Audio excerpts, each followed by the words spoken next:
আপনারা মুসা আলাইহিস সালামের ঘটনা জানেন। উনি যখন বনি ইসরায়েলকে নিয়ে লোহিত সাগরের সামনে আসলেন, ফেরাউন তার সৈন্য নিয়ে ধাওয়া করলো, আল্লাহ তাআলা সাথে সাথে কি রাস্তা বানাই দিলেন নাকি? সাগরের মাঝখানে না, আল্লাহ বললেন আনিদ্রিব বিআসাকাল বাহর, লাঠি দিয়ে একটা বাড়ি মারো সাগর। মুসা আলাইহিস সালাম বাড়ি না মারলে তো আল্লাহ রাস্তা বানাতে পারতেন না, না পারতেন না?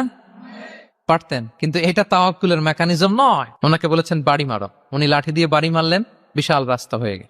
মারিয়াম আলাইহিস সালাম যখন ঈসা আলাইহিস সালামকে ডেলিভারি করলেন, ক্লান্ত শ্রান্ত ক্ষুধার্ত, কি খাবেন?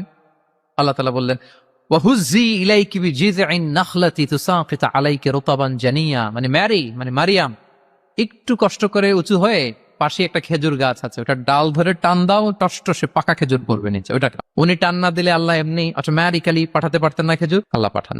তাহলে এই পৃথিবীর সিস্টেম হচ্ছে আপনাকে কষ্ট করতে হবে, আপনার রোলটা আপনাকে প্লে করতে হবে, আপনাকে চেষ্টা করতে হবে, তারপরে আপনি তাওয়াক্কুল করবেন, তাহলে এটা প্রপার তাওয়াক্কুল হবে।